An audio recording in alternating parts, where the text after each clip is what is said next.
first ever All-Ireland football final, Bloody Sunday, the 47th final at the Polo Grounds, Galway's 3 in a row, the epic battles of Kerry and Dublin through the 70s, milestones in the history of the GAA. But over the past 12 months, a new chapter was written in the book of Gaelic games, a chapter that will surely be headed the year of the draw. An extraordinary year by any standards, highlighted by those epic Dublin and Meath encounters, but there was so much more besides, and this exceptional year in football is captured in this video. The first major match of the year was the National League final, and this was a match which created a special interest. It involved Dublin and a resurgent Kildare, now under the charge of the great Mick O'Dwyer. Needless to say, Kildare supporters were at Croke Park in their thousands to see if their side could crown their newfound form by taking the title. Fingertip on to Vinnie Murphy, seeking a rapid reply. Oh dear, it's a magnificent goal! Oh dear, I'm sure he was going for a point, but he's found the top right-hand corner of the net. Well, when Vinnie Murphy gets possession here, he obviously goes for a point, and the ball drops low across the goals and right into the far corner. Very hard for Niall Connolly to have done anything with it. Mick O'Dwyer you see in the background there with the Kildare team of selectors. He's done a really marvellous job, of course, to bring his team through to this national final. He's boosted the hope and confidence of a great footballing county. Football support may have been lying dormant for some years, but it's certainly come alive in the past 6 months. Martin Lynch knocking one on brilliantly to Darragh McKevitt, the team captain, striking with his left boot, accurately so, and there's another one. Kildare's second point has come from the team captain, from Nace Darragh McKevitt. McKennedy towards Vinnie Murphy, superb handling, glue-like fingers, he held on to it, but the pass intercepted by Bill Sachs. 30 metres out from his own goal, into the centre again, a very congested centre. He breaks onto Tom Harris. Getting by Eamon Heary's would-be challenge. Darragh McKevitt opening up the play on the right-hand side, taking Kieran Walsh out of position. Perhaps there's a gap in there, which they might well exploit. Oh, it's a great save by John O'Leary of Charlotte Gilroy. There was a gap, there was a shot, but there was a fantastic save.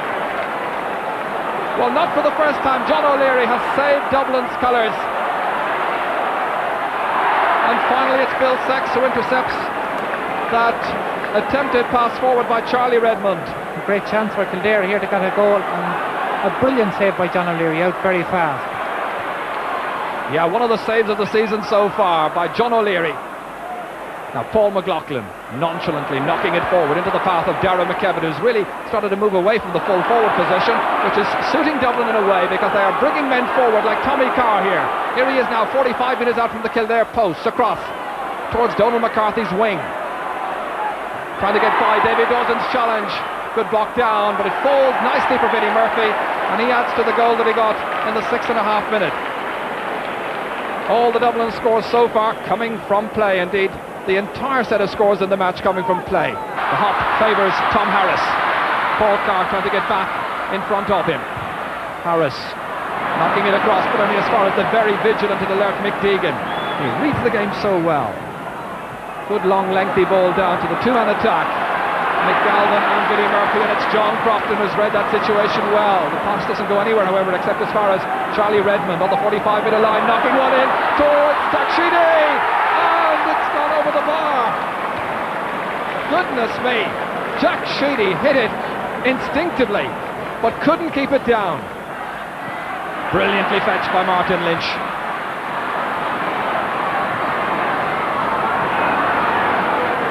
Inside for Kerry. Dowling in a very advanced position, hit with the left boot. Oh, comes off the crossbar, very unlucky. Back down to Charlotte Gilroy, fisted, and it's touched over by John O'Leary. Well, so near it yet so far. They get the point. It's a consolation score, but they might well have had a goal. Dublin conceding 14 frees so far in the second half, and Mick O'Dwyer and his team hoping to capitalise a bit more on it. I think he realises now they're really in with a big chance of lifting their first National League trophy. A tall order for a team that came up from Division 3 just 12 months ago. This is Seamus Dowling, the free man, fisted away by Mick Kennedy, could have gone anywhere, instead it goes into the arms of Mick Deegan. A real little pickpocket of a player. Out here it goes to Paul Curran. Knocked into space, but they're really hitting the ball hopefully, and Paddy O'Donoghue is mopping it up. Kerrigan, back to Paul McLaughlin. Driven in, there's the minimum in this game. McLaughlin defiantly raises that left fist. His 5th point of the match. And now there's just a solitary point in it. But right now, it's Dublin who lead by a point. Tom Harris, carrying the weight and expectations of an entire county. On to McEvitt, off the post, and agonisingly wide. Left-footed outside towards Vinnie Murphy. John Crofton lets behind, it runs on over there, and that's Jack Sheedy trying to round Paddy O'Donoghue. Kieran Duff was waiting for it. Again, a couple of valuable seconds will be used up here. Jack Sheedy, the injured party. A minute and 20 seconds played now. Vinnie Murphy, a goal and a point to his credit. Waits inside as Charlie Redmond prepares to take this free for Dublin. He's hit it well, Charlie's put it over the bar. What a time to get your first point of the match.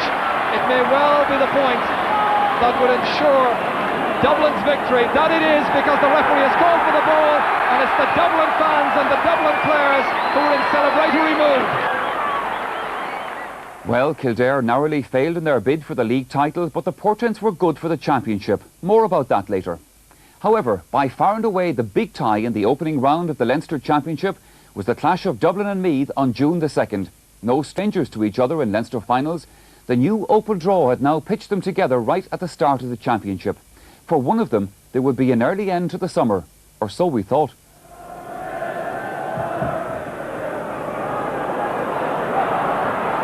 Lyster down. Paul Clark to Jack Sheedy. It invitingly in. And it's a goal! A goal for Dublin. A mistake in the Meath defence. Mick Galvin may well take the credit. I remember him scoring a goal in a major match against Meath a couple of years ago. This after just 5 minutes, hit in by Jack Sheedy. What a great first season he's having. This in his championship debut. Watch for Galvin coming across as that was fumbled by Robbie O'Malley, and it trickles in over the line. Martin O'Connell. Mick Deegan is the nearest Dublin player. Dropped in towards Tommy Dowd. Colm O'Rourke there as well. O'Rourke who catches it. Kieran Walsh trying to get back. Hayes had moved into an advanced position, and the referee has signalled that it's a penalty. Liam Hayes pushed down, it seemed. Brian Stafford against John O'Leary. He's curled it in. An expertly taken penalty. Keith Barr, the free taker. Paul Curran taking it against Terry Ferguson. A good solo forward. Colm Coyle trying to get in with a challenge. The shot, and it's gone over the bar. We're really seeing some superb football, some great scores from both teams, and that's Paul Curran's second point. There's a minute of injury time gone now. 1-12 for Dublin, 1-11 for Meath.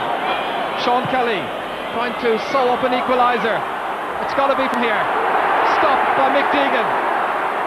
Rolling forward. PJ Gaelic kicking.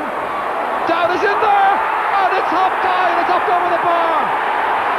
They're level, and PJ Gaelic has sewn up this game. It looks like going to a replay. Brilliantly blocked down, but it still runs on towards Donald McCarthy. Martin O'Connell trying to block his path to goal. Robbie O'Malley well positioned as well. Support required. Jack Sheedy coming in, and the referee saw the foul by Martin O'Connell on Jack Sheedy. Outside of the boot on this occasion. Same result. Dublin leading by 1. But they might have something yet, because the Dublin marking was very slack. Here he's late in getting in there with a telling challenge on David Beggy. Clark trying to get goal side as well. Likewise Jack Sheedy half blocked it down. Mead needing the score to bring this match back to equality. Colm O'Rourke went by, and Keith Barr can only laugh at the decision. A blustery wind which is now blowing away to his left-hand side, but in spite of that, he stuck to his task, and these teams are level again. Terry Ferguson Kieran Duff, over a half a minute of injury time has been played, and two Dublin players going forward, and in the end it's Colm Coyle who gathers as they get in one another's way. It's an amazing miss. That should surely have been a score for Dublin at the other end. A cool head was required and a little patience. Colm O'Rourke has held it up, fouled by Keith Barr, and Terry Ferguson was waiting for it to come his way. Meath really stretched at the back. Spinny Murphy against Martin O'Connell. Murphy has got it. Oh, it's stopped by McQuillan. Murphy again a second chance. The defence having to be disciplined, not concede anything. It spills loose, and it's come out to Colm Coyle again. He's been fouled. That is an amazing sequence of events. McQuillan is a definite hero after all of that.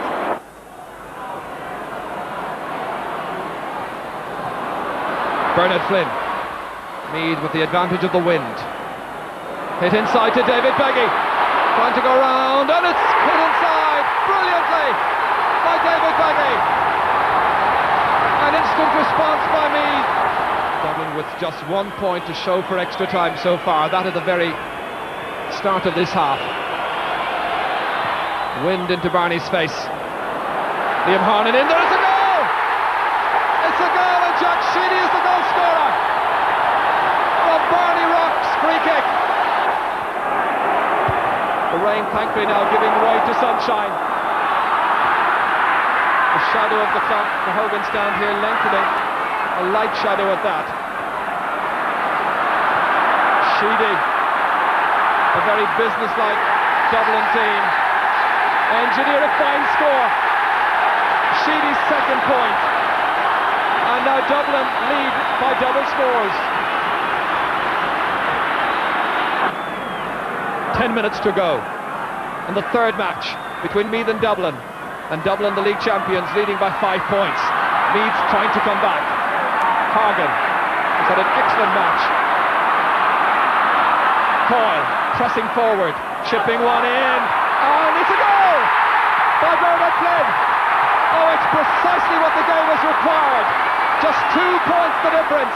A goal after 25 minutes of the second half. Both sides scrambling for possession. A real confrontation. Stafford kicks it in towards Bernard Flynn. He hasn't scored a point. He managed the goal. They've got a free. They've got a free. The referee has whistled. The ball's gone over the bar from Bernard Flynn. He didn't hear the whistle. Such was the noise around this cauldron of excitement that's Croke Park this afternoon. This to be it. Will the game go to extra time? Will Dublin win it by a point? Right in front of the goal, but he's a good 40 metres out, maybe 38 to 40 metres out. He's missed quite a few frees. He did kick 3 of his 6 points. After a minute and 20 seconds of injury time, he's put it over the bar, and we seem destined for extra time once again. The sides are level. It's Meath 1-7, Dublin 10 points. So the referee restarting. 15 minutes each way, and I can tell you that Charlie Redmond has been reintroduced for Dublin. First time this afternoon. As Coyle's going through, there's a goal! Oh, straight away, Colm Coyle has scored for Meath in the opening 20 seconds of the first period of extra time. He created the goal initially for Bernard Flynn in normal time, and now he's goaled himself. What they could not do in the closing stages. Jack Sheedy in a tie which is at least destined to go 4.5 hours. Back to Redmond, to Sheedy. Can he get a goal here? Stopped. Somehow it's kicked in, and it's a goal by Paul Clark. So a goal at each end in the opening 3 minutes, 2.5 really, of the extra time period. Willing to work very, very hard. Here he did everything. Unlucky not to get the first kick into the goal. Ball broke loose to Paul Clark and well put away for Dublin. That's Declan Sheehan trying to make headway against Liam Harnan. The foul, but quickly taken free. Tommy Dowd with Curran back there. McNally wanting it. Curran trying to make a better angle, and he's kicked a magnificent score. He's kicked a beautiful point, and Dublin and Meath are level again. Galvin against a depleted Meath team. Harnan against Charlie Redmond. It's run on here beautifully for Curran, and he put it away. He's put it over the bar. Paul Curran had a goal opening. He was content with the point. McEntee and Keith Barr reaches Gaelic. Jack Sheedy trying to limit his space. Colomoro trying to get away from Mick Kennedy into the clear. Meath in need of a goal, and they've got it! It's Brian Stafford who's brought them back from the edge yet again. Well, what great vision this was by Colm O'Rourke, spotting that Stafford was in a much better position, getting there ahead of Kennedy. Stafford holding his nerve, was calm, cool and absolutely precise.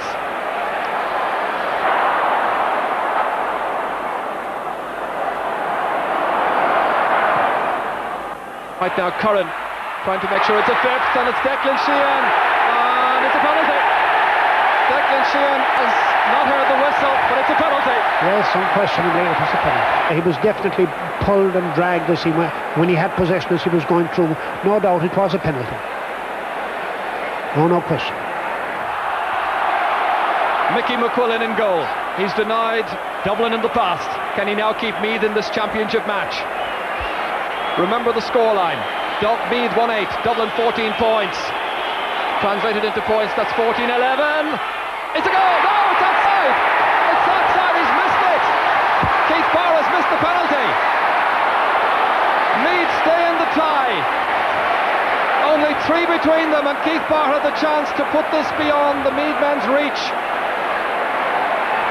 Away to McQuillan's right-hand side. Goalkeeper got down well, and it just somehow managed to sneak outside the post.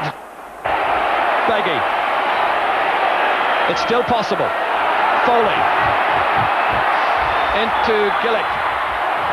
A lot of poor marking by Dublin, and it's Tommy Dodd who's carried it right through the heart to Foley. I don't believe it!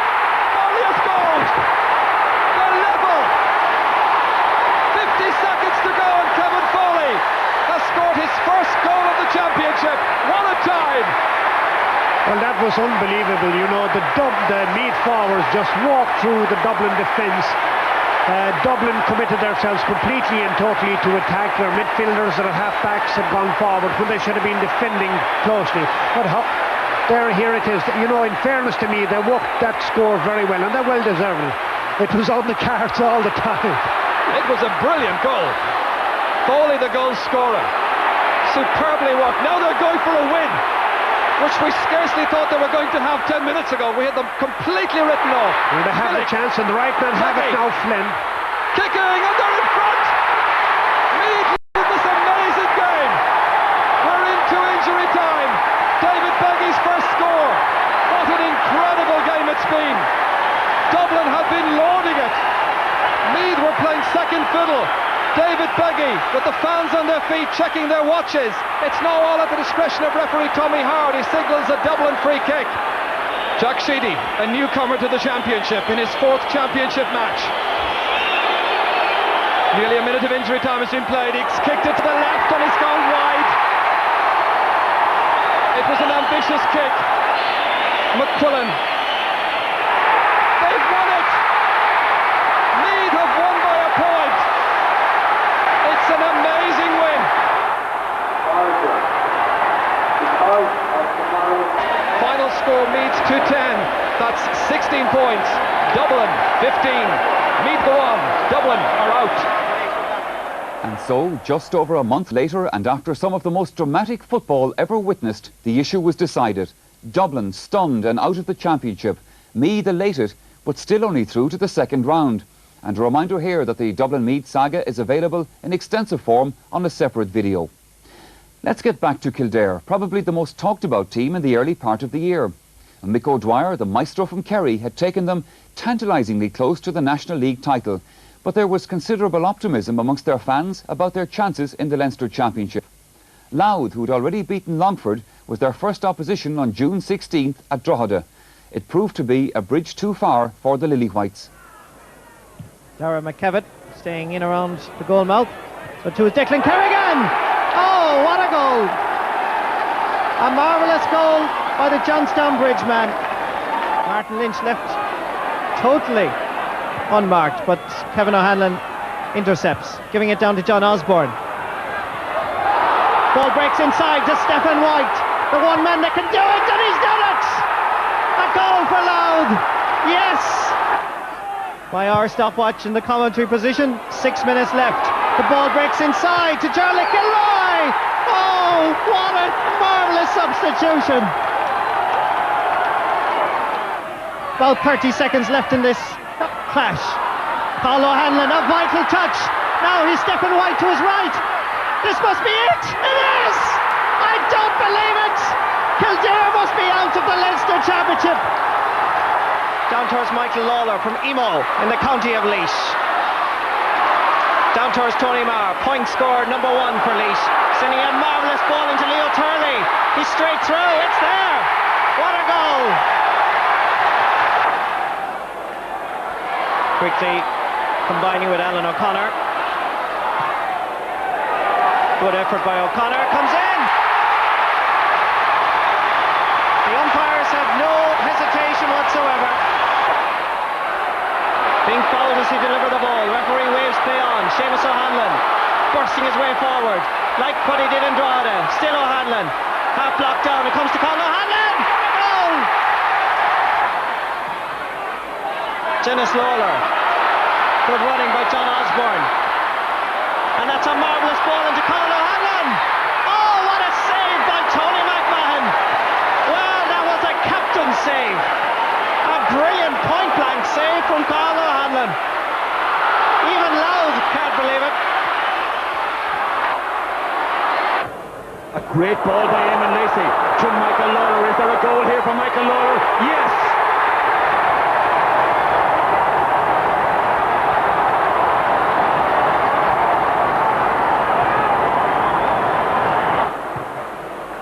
The pressure is on Louth to do a Meath and come back. But it's Michael Lawler, the man of the moment. Perlish has a man free, Leo Turley, if he can find him. And his confidence is high. He got a great point. He got a great goal. And now he's got another point. But Seamus O'Hanlon, I feel the strength has been sapped from him by that bad injury earlier on, and he wasn't really able to challenge for that ball. Jerry Farrell is in trouble here, and it's gone in. And Michael Lawler, the man who's got it.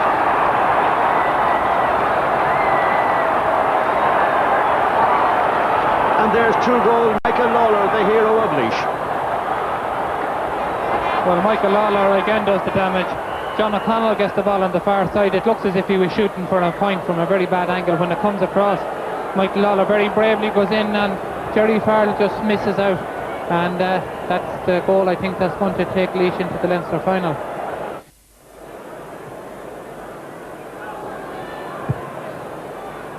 Liam Harnan. Conor O'Rourke getting inside the cover. Goal on here. Great save by Sonny Walsh. Goes back to Brian Stafford. He must. He does.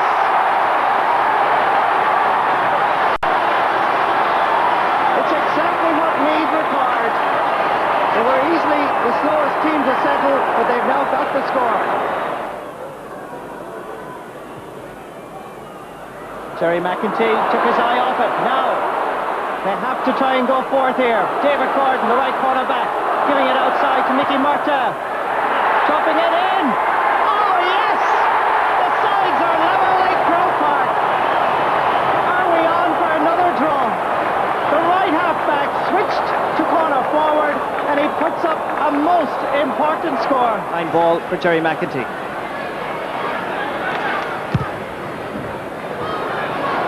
Colm O'Rourke the target. Colm O'Rourke gathering. They're obviously aware of his danger. Inside to Liam Hayes. In Massey. Oh, gives it out to Brian Stafford. Yes. Bernard Flynn rather. A brilliant goal by Bernard Flynn. A poor ball, David Gordon. On to Conan Day. To Kevin O'Brien. Marvellous vision by Kevin O'Brien. Pat Baker, great running. Tries to get inside Terry Ferguson. Pat Baker. Oh, what a goal! Wicklow are definitely going for that Leinster semi-final. Now look at the challenge by Terry Ferguson. He withstood it, and Pat O'Byrne from Ockram was determined to crash it home. Wow, great goal. David Beggy. Stafford getting the break ahead of David Gordon. They have an extra man. That extra man is one Colm O'Rourke. And he's satisfied with the point. And Meath put 2 points between themselves and their challengers.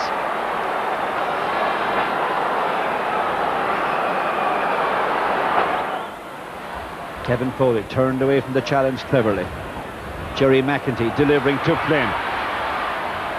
Coyle has gone through. O'Rourke is free. O'Rourke got inside his man ever so well. Slips it to Flynn in front of goal. Flynn is brought down. It's a penalty.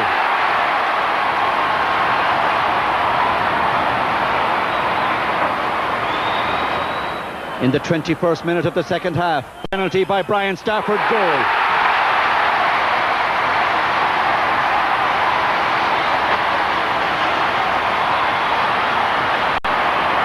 Corrick Dunn must be very, very disappointed indeed that all his hard work has come to naught. But he'll surely understand that it's hard to contain a team with the likes of Flynn and Stafford and O'Rourke when they come raiding. And there's a goal or perhaps another penalty here. Well, goalkeeper Laz Malloy was in control of it, but eventually it's gone in. John McDermott, the man who got it. Tommy Smith unable to hold him, and Martin Dempsey going out with an unfair challenge. Bernard Flynn and Michael Dempsey are partners, of course, in a public house in County Laois as Liam Hayes bids to get this ball in, and it's a goal for Beggy. Coyle with the final pass, Beggy with the final shot. Meath on the quarter hour.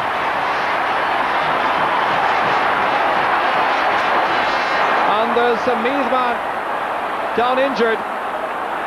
They were sluggish up to now, but Hayes got them motoring. Watch for this pass outside. Colm Coyle kept it back from the byline there, and Beggy standing there unmarked, and he drilled it home. And the referee's gone across to have a word, and he's putting Tommy Smith off. The first hint of trouble, and the referee issues the dismissal notice to Tommy Smith of Laois. Meath's use of the extra player has been very impressive so far. Favreau. Leo Turley taking up a good position against McLyons, driving it in defiantly with terrific accuracy, and that's another fine score by Turley.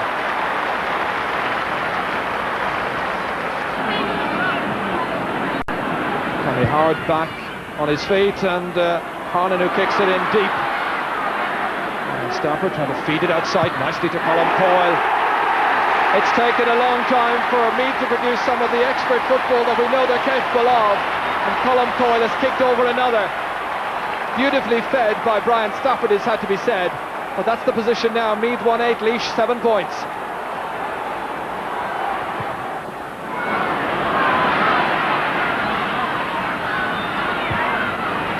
Jerry McEntee, his presence on the field has certainly made a difference.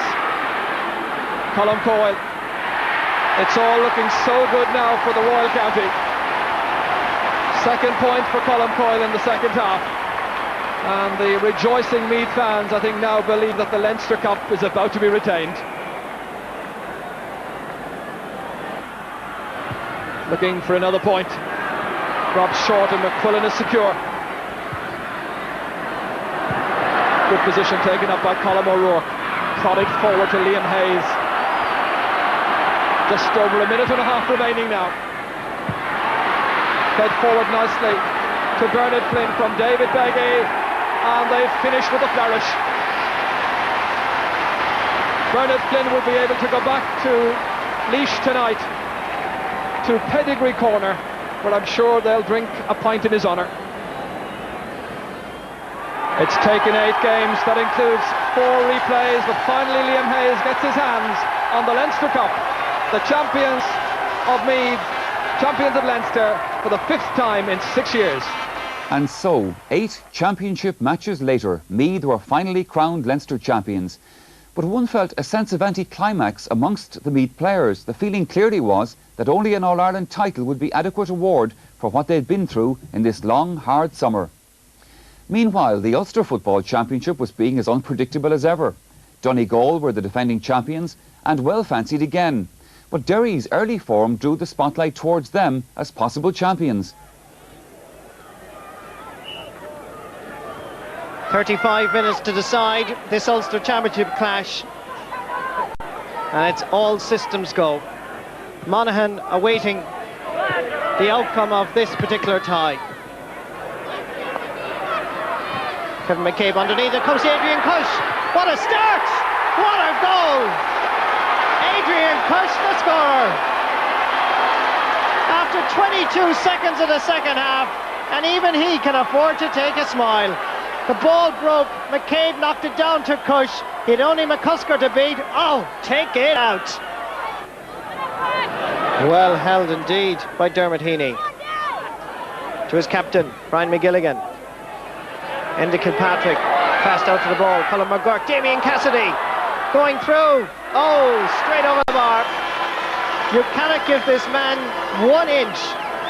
And if you do, you'll be punished lethally. This is Damien O'Hagan. He has support. Matt McLean with his first touch. Oh, that's a beautiful point. It looked for a moment it was going to tail to the left. But Matt McLean knew what he was doing.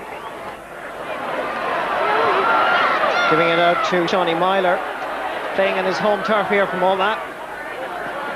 Sean McNally is in pursuit. But Sean McNally giving a little word of advice there to Shawnee Myler, taking too many steps out of it. This is Colin McGurk. Eamon Burns crossing inside. This is a great opportunity. This is Damien Cassidy trying to get the left boot. Yes! What a comeback by Derry. Damien Cassidy.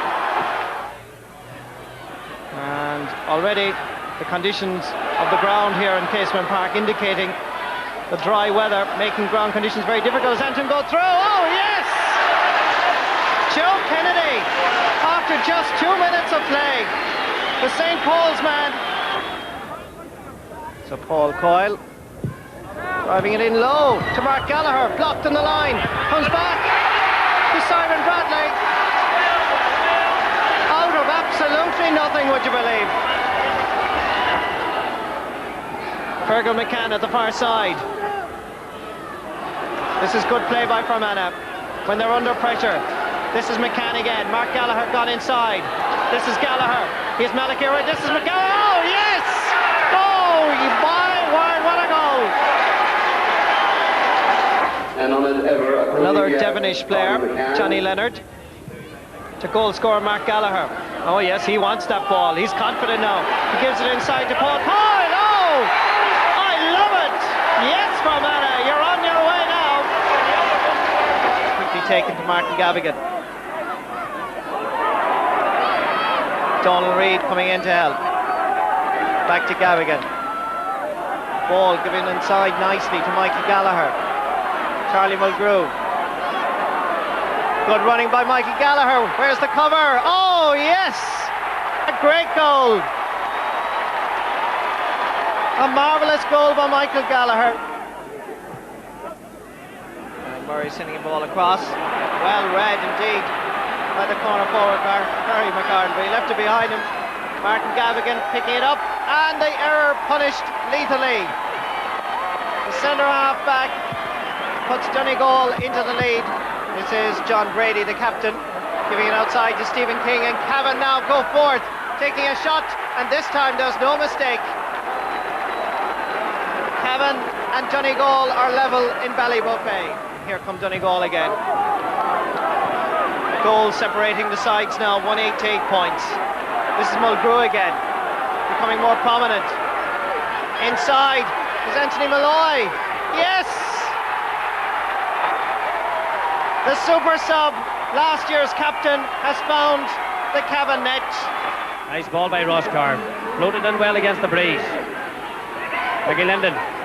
Still Linden. Now it's McCartan. Oh, this is certainly a chance for Down. With nil. And we've a penalty. Mickey Linden is the man entrusted with this very important penalty. Linden takes the shot. Oh, what a penalty. Brendan Tierney had no chance. Side of the foot, but struck with power. Off Smith that comes again. Blaney gets it to Mason. Mason gets in the kick and puts Down back into the lead. But there's a foul in there, as there has been so many times today. And that slow release from Martin McQuillan means that the free has been moved up. And Ross Carr should find that this could be well within his range, just about 3 metres outside the 45-metre line. And this could stretch Down's lead even further. And it does just that. Brilliantly struck. There's that man McEnany again. It's in towards Murphy. There's a break coming. McGinnity. Oh, here's a chance. McCarran. And it's over the bar, but I think that Ray McCarran had goal in his mind. But that shot on that very quick release pass from McGinnity. And that's good tackling by McKeever. Right idea from McGinnity, but now it's Derry's turn to attack again. McKeever. Talking about overlapping fullbacks. Burns. Nice ball to Heaney. There's a chance for Heaney here. And that's a brilliant score by Derry. Started in the left corner of the defence, brought down the field by McKeever, and eventually put over the bar by Dermot Heaney to put Derry back in the lead. Bernie Murray. Bernie moved into forwards in the second half. He's no stranger to forwards, he's played there before. And now it's Eamon Murphy. Still Murphy. He's got support if he wants it. He's got it from McCarran. He's going on to the right foot, trying to get back on the left. Takes the shot, and Monaghan go into the lead for the first time, and that's as a result of a lot of pressure in the opening stage of the second half. So there's a test of the Derry character. There's a very experienced team they're playing against today, and here's a very experienced man on the ball, Dermot McNichol. Oh, the reply is immediate, and they're level yet again.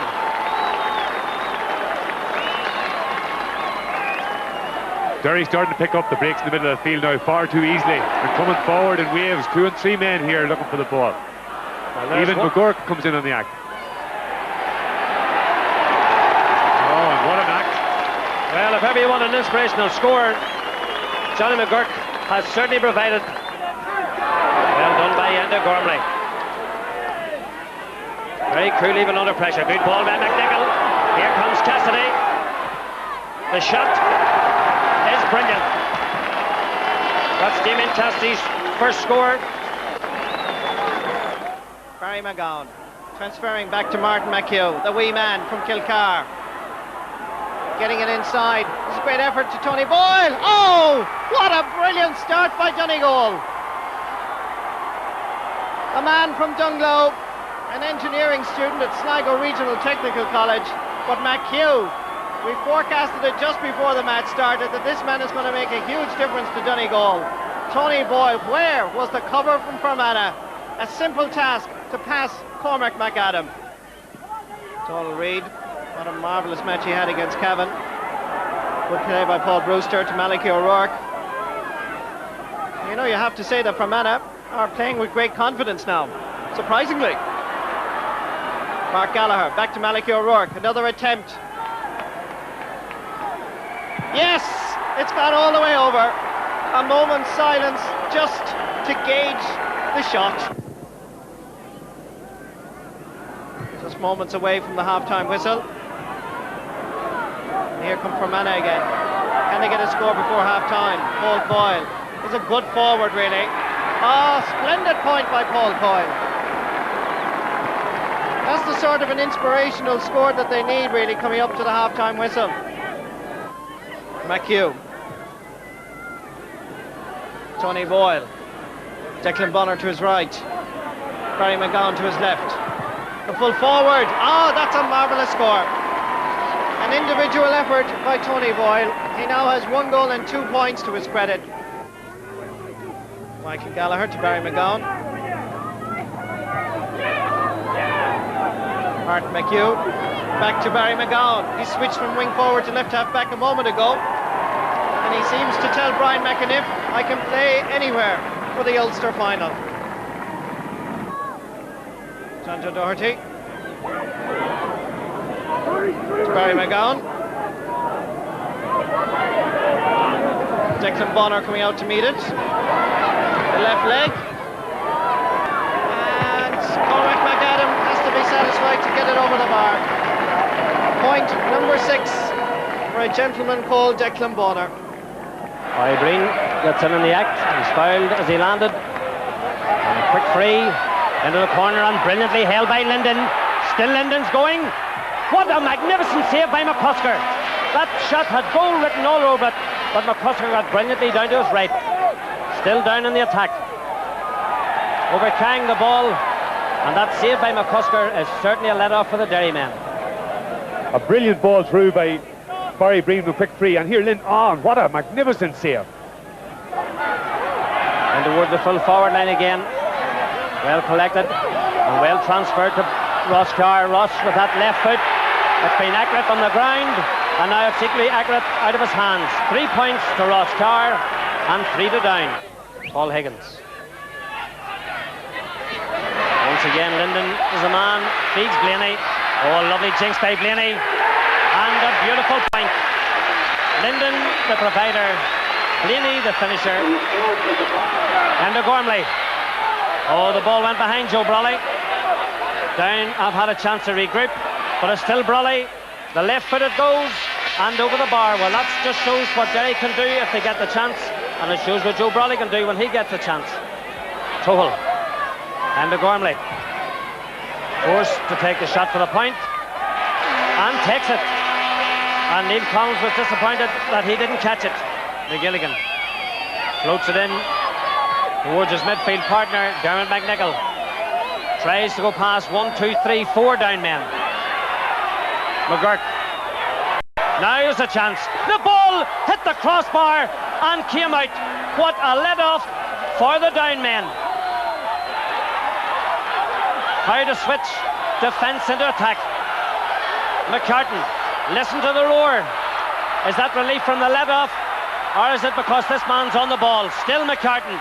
Is a man outside him. It's Greg Blaney, and Blaney hits the deck, and we have a penalty. And that has booked Downs passes to the Ireland to the Ulster final. Well, is he going for glory? Oh no, he's not. Just accepts the point. Obviously both sides will be hoping to settle early with a score. Full forward, Tony Boyle. And that time it's straight on target. After just 1 minute and 5 seconds, 65 seconds of play, Tony Boyle opens his account. Good ball all the way down towards Mickey Linden. Matt Gallagher staying with him illegally and quickly taken. Tries to find James McCartan, and every time he gets that ball the crowd responds. James McCartan, oh, great score. A marvellous score by James McCartan. Break easily picked up, and a good ball over towards James McCartan. Peter Whitnell has gone inside. This is left half back. DJ Kane loves to attack, and that's why. Great score by DJ Kane. Newry Shamrock's man down towards Greg Blaney. Man who got married last Thursday and delayed his honeymoon just to be here in this Ulster final. It's a great run. Must be a goal. It is. A brilliant run and a brilliant ball. And down are rampant. Mickey Linden, the man that latched onto it. Donegal defence, full back line very much in trouble. And Mickey Linden's finishing impeccable. Brilliant. Well, he was the only down man to score a goal in this Ulster Championship campaign so far. And that was from a penalty against Armagh. But make no mistake about it, already the signs are there that the Down full forward line have the beating of this Donegal full back line. Here's Linden again. Gary Walsh having to come out, back to Greg Blaney, and that's another point. And even after 10 minutes of play, Brian McAniff's men are in trouble. Paul Higgins came in for Liam Austin against Derry in the replay and kept his place at left cornerback. This is Barry Breen. Needs a little bit of assistance. This is Ross Carr. Oh, that's a magnificent point. Great point by Ross Carr. Well blocked down, Taman Burns. Switching play over towards Mickey Linden. Noel Hegarty right beside him, but Linden getting there first. Good play by the Down corner forward. Giving it inside, Taman Burns. Trying to get a boot out to left half forward, Gary Mason. From 40 metres out. It's on target. Well, the Down forwards are giving a lesson to every attacker in the country. 6 minutes to the half-time whistle. Be interesting to see and hear, if we ever could, what Brian McAniff will say to his team at half-time. Tony Boyle telling Martin McHugh, get out of the way. I want an Ulster Championship medal again. And that's 3 points for Tony Boyle. Making himself available as James McCartan. John Joe Doherty chasing and harassing after him. McCartan's strength getting him through. Taking a little bit too much out of it. Greg Blaney is the man that's available. And Blaney from 40 metres out. Oh, that is impeccable shooting by Down. The dentist in Belfast has scored his second point of the Ulster final. Pádraig Brogan, magnificent fielding. Today could well be his day. Terrible waste of possession by Barry McGowan. He gives it straight to Gary Mason. James McCartan, the hop. Peter Whitnell knocking it down. In comes Greg Blaney. Onto the right boot. And where does it go? Straight over the bar. Greg Blaney at centre forward. 3 points to his credit. Donald Reid available this side. And Donegal playing with a little bit more purpose now. They're beginning to perform like champions. Pádraig Brogan in towards Declan Bonner. The break outside to James McHugh. Bet by Conor Deegan. Trying to make room for himself. Gets room to swing. Breaks nicely to Barry McGowan. Oh, a brilliant save by Neil Collins. Brilliant save by Neil Collins. And Down survive. Eamon Burns trying to find James McCartan. Always in front of his man. Always able to get possession. But now can he use it? He gets it out. First Greg Blaney to Barry Breen. This is looking good for Down. Looks at his alternatives. Decides to go solo. And it's a very good effort indeed. A magnificent point by Barry Breen. And it took all of 19 and a half minutes of play in the second half for Down to register their very first score. Brendan McKiernan. Greg Blaney. Giving it outside to Mickey Linden. Oh, brilliant play. Superb. Mickey Linden. 1 goal and a point. Made and created by a gentleman called Greg Blaney from Ballycran. And Donegal with 10 minutes left. Looks like they're going to fail to hold on to that Anglo-Saxon Cup. Eamon Burns giving it out to Gary Mason. It's looking good for Down. His third point of this Ulster final. Eamon Burns down towards James McCartan. Lovely play, beautiful football. Now, can they finish the approach work? Oh yes, I love it, Paul Higgins.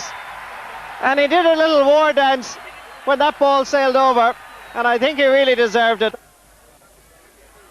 Well gathered by Barry Breen. Gary Mason giving it out. And this is James McCartan. Can they finish with a flourish? McCartan goes it alone, and that is a little piece of skill that even the Down manager has to smile about. And there it is, the moment that all Down people have waited for.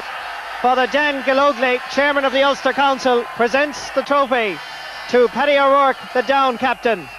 Donegal dethroned by Down's first half blitz. Not the last time we'd see that in the championship. The Down men through to their first All-Ireland semi-final since 1981. There was a bigger interest in the Connacht Championship than there had been for many years. Roscommon would not relinquish their title easily, but Galway had a promising young team and Leitrim had come into the equation too.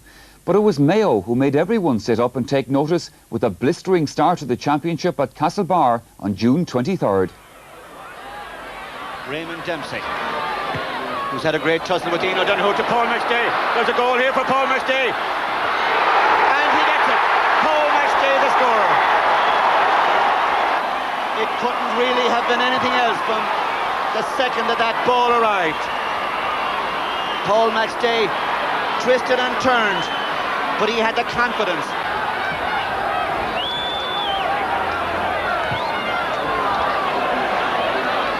Raymond Dempsey leaping, Noel Durkin supporting, Noel Durkin trying to cut in for the goal. Noel Durkin can wrap it up here, that he does. A Noel Durkin special, we've seen those in the past. That's as good as any that Durkin has scored for Mayo.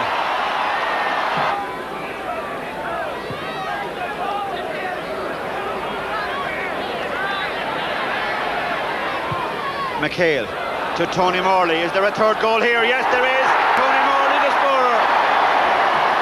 A good drive in by Liam McHale, and Tony Morley, who had been pretty well contained all through by Enda Geraghty, got his fist to it. In it went. The Mayo fans are delighted for the third time today. Leitrim's best ever chance, they say. But here's Andy Leyland to give an answer to that one. Good ball through to Tony McManus. Slips Declan Darcy rather well. Tony McManus with Derek Duggan coming in support. Tony McManus trying for the score. It looks a beauty. It is a beauty. Tony McManus. Who else would have got a score like that? Paul Kieran for Leitrim to Mickey Martin, who hasn't really been in the game. Always an influential figure for Leitrim. But there's a good drive by Pádraig Kenny. That's a tremendous effort by Pádraig Kenny. Highly promising young player, only 21. Tony McManus, who has played most of the quality football that we've seen in this first half. And what an effort that is by Tony McManus. There was a gasp around the ground. It could easily have been a goal. Derek Duggan has a good long delivery. Derek Duggan, that's a brave effort, but it was worth it. He had the courage to go for it and the accuracy to get it, and Derek Duggan, making his championship debut, has got Roscommon the equaliser. Well, for long periods in this game, Leitrim enjoyed a 2-point lead. Sometimes it was cut back to 1. Often it was brought forward to 2 again, but now it's Roscommon who lead by 2 points as Tony McManus bids to make it 3. That's a lovely ball by Tony McManus. He judged the weight of that one to absolute perfection. Driven deep by Matty Riley towards Derek Duggan, who's had such a great first half. Well laid down, beautifully so by Derek Duggan. And here's Michael Donlan. Tony Mack is running free. Michael Donlan, he'll either take his score or give it to Tony Mack. He takes his score. Michael Donlan, that's it surely now for Roscommon. And there it is, referee Pat Egan blows the full-time whistle. Roscommon 4 points to the good, and they join Mayo in the Connacht football final for 1991. John Newton can't hold it, instead it's McMenamin up towards the other blondie in this team, and that of course is Morley. Well fetched by Dury on this occasion, seemed to be fouled as he was playing that ball away to the far side. Dempsey kicking right-footed with tremendous accuracy, and he has tied up the match at 3 points apiece.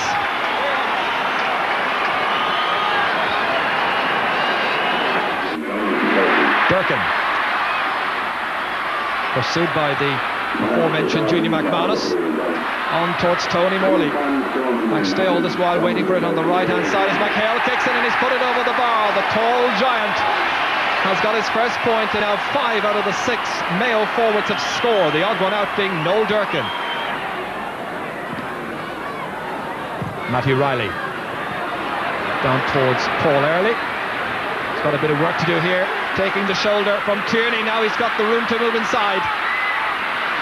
Players available perhaps to take the pass, and he's kicked it over the bar himself. Good individual touch from Paul Early. There were a number of others calling for it, but Early had the composure to go in on a tight angle, having taken the shoulder from Tierney, and he makes a fine score. Noel Durkin, with Joey Connaughton coming out, falls to TJ Kilgallen, kicking outside the 20-metre line, and that's gone over the bar. TJ Kilgallen getting his first point today, first point of the second half as well, and it's come after 40 seconds. Junior McManus. Butler to hold up Tommy Graham. Curled well across Dermot Flanagan, the player, under it there with Donlan. Donlan trying to get more into the action now. And that's driven over by the centre half-back, Paul Hickey. Well up there with the attack.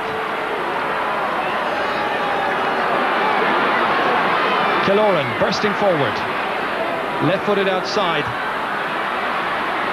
Duggan turning onto his favourite right boot, and he's driven it high and he's put it over the bar. The youngster, who seems destined for a big future with Roscommon in the future seasons, has got his third point of the match. That's the first from play. Easy for Gay Sheeran. Newton took up a good position to his brother Des. Des Newton, who's got provincial medals in both Ulster and in Connacht. Now Seamus Killoran coming into the equation. 40 metres out. The pass delivered to Michael Donlan. The left-footed kick, and they're level. 9 points each. They were anticipating a very close match here. Some were even saying it might go to a replay. You never know in this season of replays. Noel Durkin kicking and trying to put Mayo back in front. Gay Sheeran gathering superbly. Support from the fullback, Pat Dury. Always given a bad ball away to Noel Durkin. Inside to Ray Dempsey. Oh, and it's put over the crossbar by the sheer agility and excellence of Gay Sheeran. Well, that was an interesting one because there were two moves involving a Mayo attack. Tommy Graham, 4 minutes to go. 12 points for Mayo, 12 points for Roscommon, the defending Connacht champions. Newton steadying, looking for the lead score, and they're in front. Roscommon in front for the first time in the match. John Newton, the team captain, kicking the ball over the bar. They've only had 3 wides all afternoon against 10 for Mayo. Mayo much more profligate in their kicking. Easily gathered by Tomas Tierney. Looking for his first medal in Connacht in the Mayo colours. Down towards Ray Dempsey, outside to Willie Joe Padden. Kicking chance, and he's put it over the bar off the fingertips of Gay Sheeran. The substitute Willie Joe Padden making his contribution with just under 3 minutes to go. Are we to have another draw, this time in the Connacht Championship? Well, it's by no means been a classic, but it hasn't been a bad match. It's been a good game of football, played in tricky conditions by two sides battling hard to win this Connacht title, and Noel Durkin with this kick can't put them ahead. It's gone off the fist, however, and it's gone by off the fist of Matthew Riley for Mayo's first 45. And it's Flanagan left-footed. Inside, gathered with some difficulty by McHale, and the basketball star has put it over the bar, and Liam McHale has given Mayo the lead with just about 10 seconds of normal time remaining. That's TJ Kilgallen policing the sideline, watching on anxiously. There was a push by Willie Joe Padden. The push was on Seamus Killoran. Free kick to Roscommon. And it's particularly tense out in the field.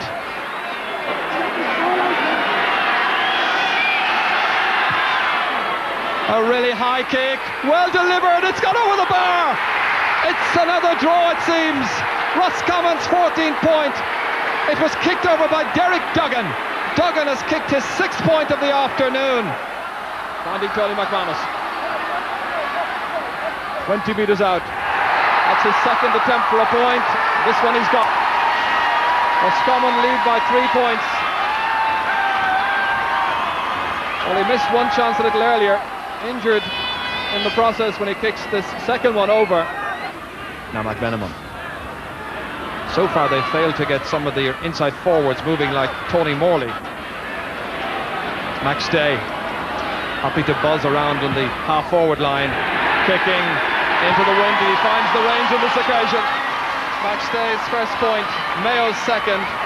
That to give them an injection of confidence with just under 10 minutes to go to half-time. Paul Early lets it bounce off his chest, comes down to Michael Donlan, the industrious man who likes to come out and make some space. Graham topping it well, and he's put it over the bar. Tommy Graham extends the lead then to 4 points for a Roscommon side in the ascendant so far in this tie.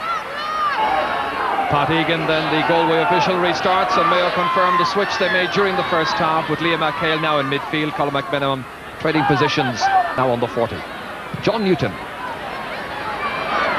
looking to make a good start to this second half to Paul Early, who's yet to score in the match. Throwing it on to Michael Donlan. That's a very impressive start. All Roscommon possession. A brilliant trade of passes and a fine finish. Roscommon with the first 2 points of the second half. Mayo yet to score. Willie Joe Patton, can he inspire them to a victory yet? That's a super point. Willie Joe coming in off the bench from the second minute of the second half, and he's given an instant return to his manager John O'Mahony. Durkin still looking for his first point, but he's out around the middle of the field trying to make things happen for some of the others. McHale dropping it well in towards Anthony Finnerty. Did he push? He's got to go! Roscommon, I think, complaining that there was a push on Des Newton. But Anthony Finnerty. Unquestionably, Finnerty definitely pushed him there. There was no doubt whatever about it in my mind. And the referee is going in to consult the umpires. From my angle here, I agree with Mick O'Dwyer. There was a push. Yes, there it is. You can see it. No question, but that's football, isn't it? Tony McManus, or rather it's Derek Duggan against Dermot Flanagan. Now Tony McManus again trying to step into the breach here, engineers something for Roscommon. John Newton kicking with the outside of the right boot, and they're on level terms. It's 1-8 for Mayo. It's 11 points for Roscommon, and that's the captain who leads the way, having made the quick switch from midfield to full forward. It breaks on towards Junior McManus. Plenty of support available, and a good burst through the middle here from Vincent Glennon. 1 point already in the second half. Pinned with a challenge there by Anthony McGarry, and he's won himself the free. The Roscommon fans delirious, cheering every second of this second half as their side bids to hold on to the title. That was a very good movement by Roscommon. They held the ball and they looked for one another and they moved it through until they finished. Very well worked move. An assured finish by Derek Duggan, the kicker of 8 invaluable points. Roscommon, the champions, lead in the West.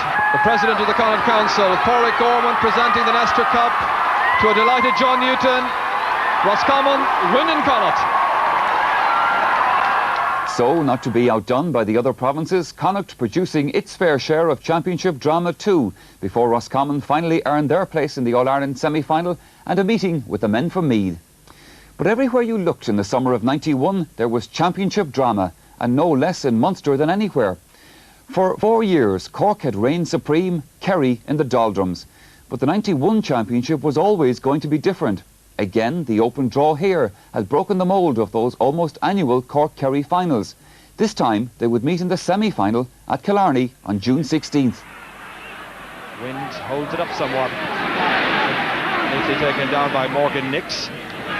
Transfer to Noel O'Mahony. Connie Murphy now waiting to deliver the return ball. Ambrose O'Donovan. Driven up towards Cardennehy.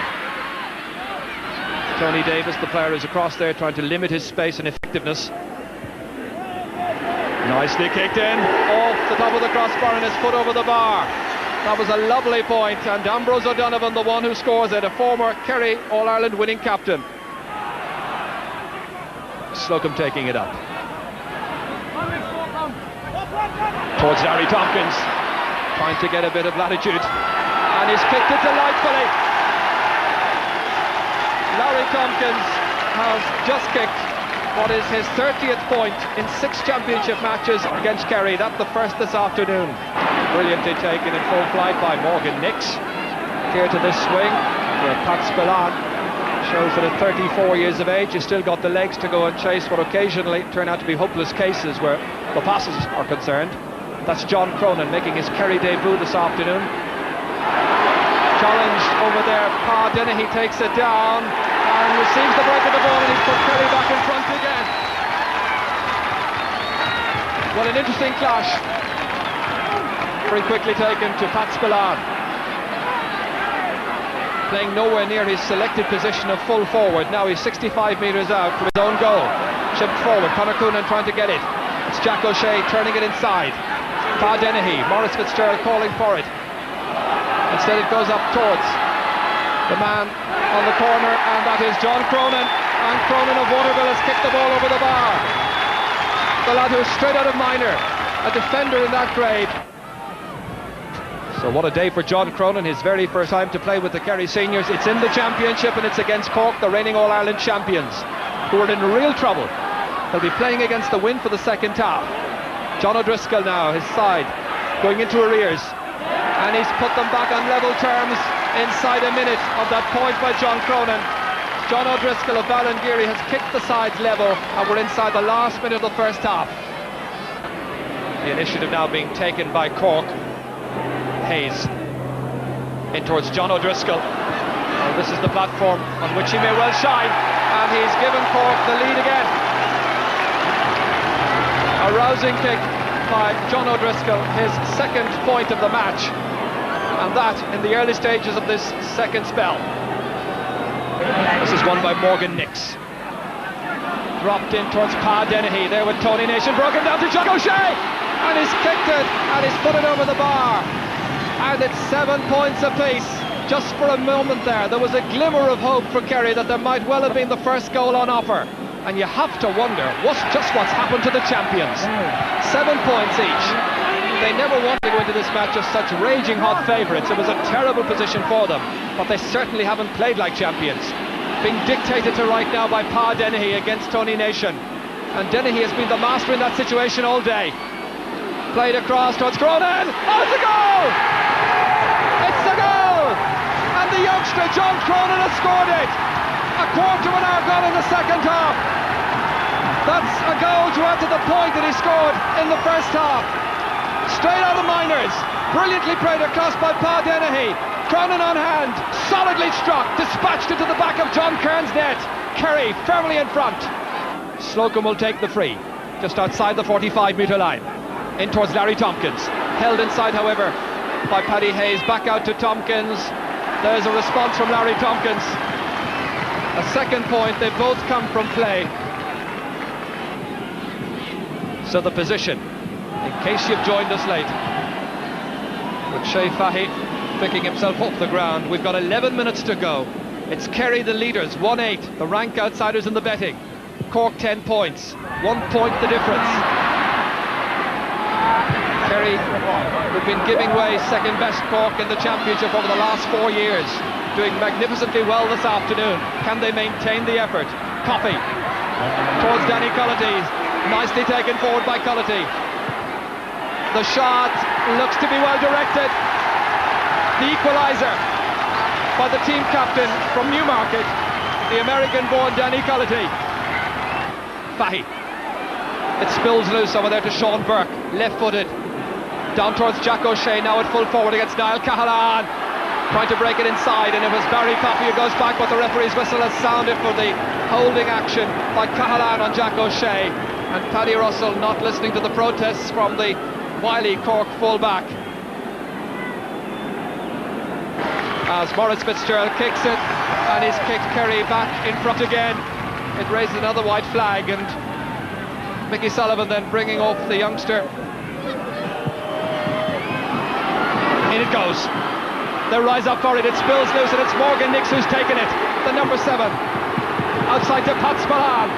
The great-hearted Pat lifts the siege. 15 seconds to go. A point the difference. Pa Dennehy, one of the heroes for Kerry. Well, they've learned their lesson well. They won the battle here in the league last December by 12 points to 10. It's just one between them now. In a county where they talk about religion and football in the same breath.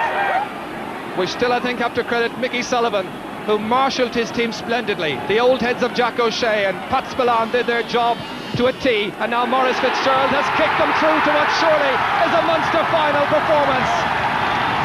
They'll be dancing in the streets of Killarney tonight, but it's the Kerry fans who are the happiest as Maurice Fitzgerald kicks over point number 4 in as good a battle between Cork and Kerry as I've seen.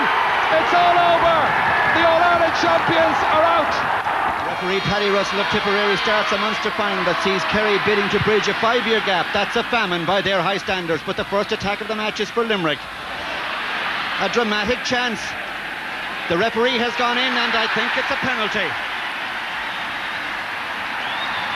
After 10 seconds of play, Limerick's big feeling about this Munster final was that they did not want to concede an early goal. Perhaps they'll get one. Scored by James O'Donovan. Marvellous strike by the young corner forward O'Donovan. And what a great start for Limerick. It's really what the game needed, I feel, Jim. A good ball by Jack O'Shea to John Cronin. Turning, kicking beautifully, John Cronin. Great space inside, Jim. An excellent through ball by Jacko, but the space was left there, and fair play to John Cronin coming in. That one slipping away from Limerick's scoring hero of the first half, James O'Donovan. O'Donovan is injured as Jack O'Shea goes back there to help. The Kerry captain bidding to lift his team. Timmy Fleming to Jacko. Pat Spillane was looking for it, but he was too close to Jacko, who instead gets a great ball to Paddy Dennehy. There's a man gone through. That man is Ambrose O'Donovan. There's a goal here for Ambrose. He tries the chip. It's gone over rather than under the bar. An excellent piece of play by Jacko. 6 minutes to half-time. John Kwan, one of Limerick's most impressive performers. Danny Fitzgerald, the hop almost beating him, but he did ever so well to get it. A good ball through to Sean Kelly, trying for the goal and getting it. That's a magnificent goal by Kelly. An excellent strike by the wing three-quarters from Newcastle West. Great support play by Big Donald Fitzgibbons. He sold a dummy, I don't think really meant, but as he turned the Kerry defence one way and with the left foot struck a beautiful goal.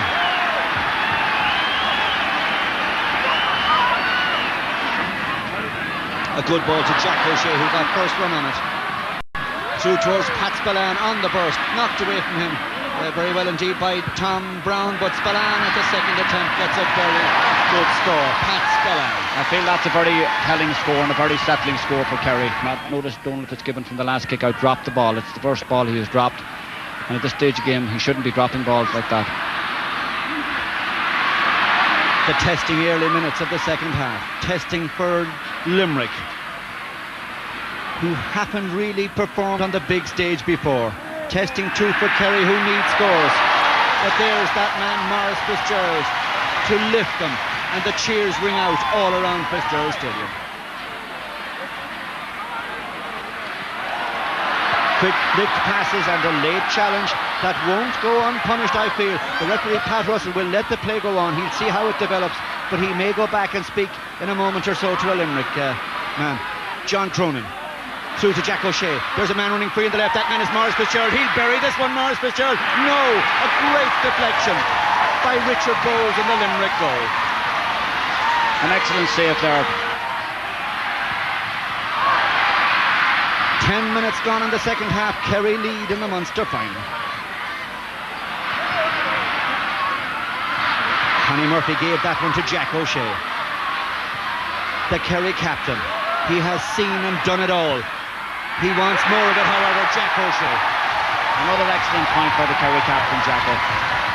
At this stage it's all falling apart for Limerick. Limerick are warming up two substitutes in a bid to get back into contention in this game. They played so well in the first half. Sean Kelly has a man free to his right, but he'll try for the score himself, Sean Kelly, and he's got the goal. And Charlie Nelligan beaten by the flight of that one. Sean Kelly, his second goal of the Munster final and Limerick's third. An excellent strike by the Newcastle West man. He powered his way through. It was a very quickly taken free. It was knocked on and he came in at very great speed. Powered past two Kerry defenders and hit a beautifully flighted left-footed shot into the top right-hand corner of Charlie Nelligan's net. Jack O'Shea had gone to support, but the Limerick backs putting their opponents under a lot of pressure. But Pat Dennehy trying for the point. A good drive by Pat Dennehy. He had his temper up after getting a punch in the first half.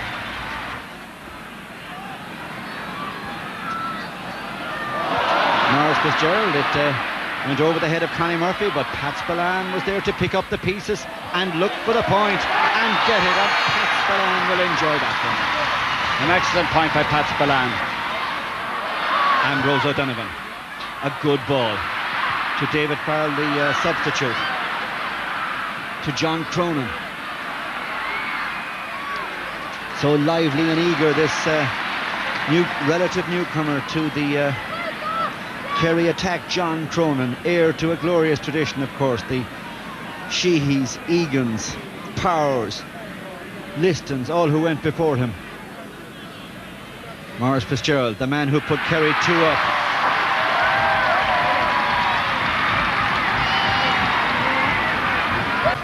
A marvellous moment for the Kerry captain, Jack O'Shea, as he raises the Munster cup aloft again.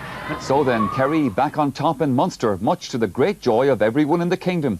But there was a question mark about their true form as they headed into an All-Ireland semi-final meeting with Down on August the 11th.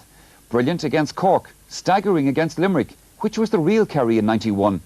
No one posed the question more searchingly than Down's flying forwards. Tipped away and fed on from James McCartan to Peter Whitnell. Taken to ground, however, and Stephen Stack wonders why the free was given. Should have been pretty obvious.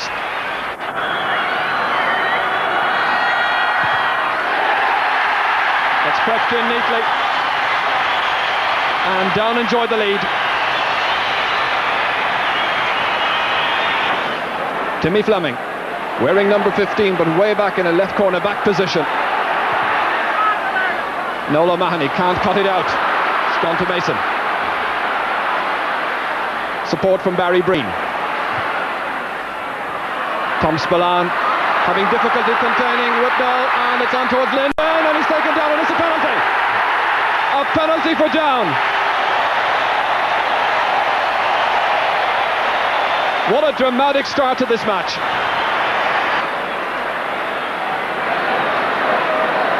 Referee just getting everybody back the requisite distance. Linden keeping his concentration, continuing to look at the goal. He's put it wide. Mickey Linden and Charlie Nelligan smiles. Gary Mason kicking from the sideline. James McCartan trying to steal inside. It comes back to Whitnell trying to set up the chance for Linden. It was well marked. This is Whitnell, and that's a goal at last. A beautifully created, beautifully taken goal by Peter Whitnell. 10 minutes gone. He didn't score in the Ulster final, but he's made his presence well and truly felt. What a super goal. The goal that has been threatening for a long time has finally arrived. Well played by Peter Whitnell inside, but gets the rebound and with his left foot puts it away. Not as well known as the other two members of that full forward line, but still capable of scoring.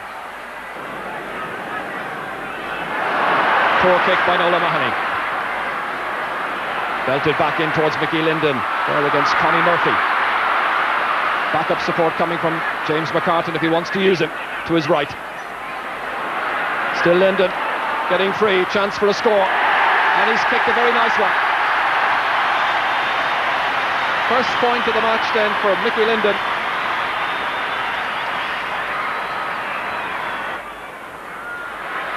Kane towards Greg Blaney, transferred rapidly to DJ Kane. A feature of the first half, they don't hang about.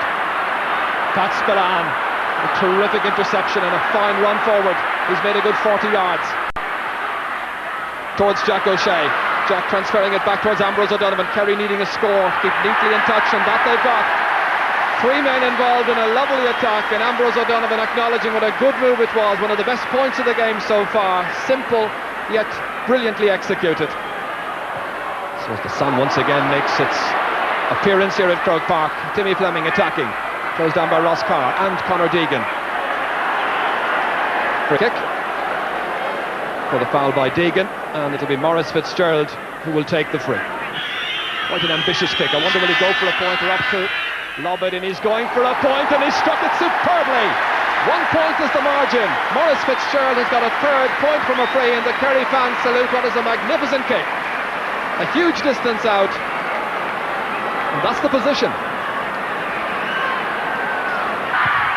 Down making a change in their half-back line. Pat Spillane has been marked now by DJ Kane right in the centre, and Paddy O'Rourke's gone across left half-back. Timmy Fleming punching it on towards Jack O'Shea, who sneaked inside the fullback Conor Deegan. A goal chance, he's put it wide. It was a terrific run by Jacko. Conor Deegan was beaten for pace. Ball came in here from Sean Burke, and Kerry are going through a very good patch at the moment. Lands inside and is punched on there by Timmy Fleming right into the path of Jack O'Shea, who's going straight through, and holds off Conor Deegan, and from about 12 yards out puts it badly wide. Conor Deegan, the fullback, gone across to take the line ball. Only reaches Sean Burke. Up to Jack O'Shea, who was unmarked momentarily. Transfer it back to Maurice Fitzgerald. Kerry has not been in front of this game so far. Can this be the moment? It is. A fifth point for Maurice Fitzgerald, the first from play, and Kerry go into the lead by 7 points to 1-3.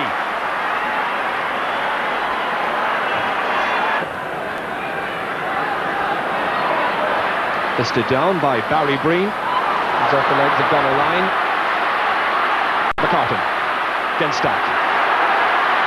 And he's a tenacious player. It runs on nicely for Whitnell, the goal scorer. Outside for Gary Mason. And after all that hard work, they finally produce a score. McCartan, who set it up, Whitnell involved as well, and the final kick coming in from Mason. So the sides level once more. Line. Good run forward towards Pat Spillane, isolated up front, remember, and he's done well to make a fine catch against Conor Deegan. So a rare chance then for Kerry, simply executed, and another point for Pat Spillane. They left just one man forward, marked by Deegan. He made a magnificent catch in front of an attendance of 40,166, and that's the position. Noel O'Mahony. The Kerry side with just 1 point to show for the second half so far, dispossessed by Barry Breen, the wounded hero. That was the 23rd free of the second half, and we've had 50 in all as Linden raids by Jack O'Shea. Kicking, and he's put it over the bar. Mickey Linden brings the stadium to life once again. The flags flying proudly up on Hill 16, down in the Hogan stand, across in the Cusack stand as well for Mickey Linden's fine kick. 1-6 to 8 points, down, go in front. So now, Barry Breen, hoping that last goal will give down the necessary injection as Whitnell is through in the clear. The shot, it's a goal! A second goal for Peter Whitnell. They were surely inspired by that last point by Mickey Linden. Neil Collins telling everybody to cool it down, we're not there yet, but that goal has given down a tremendous lead. 2-6 to 8 points, a lead of 4 points. What a great goal that was after 28 minutes of the second half.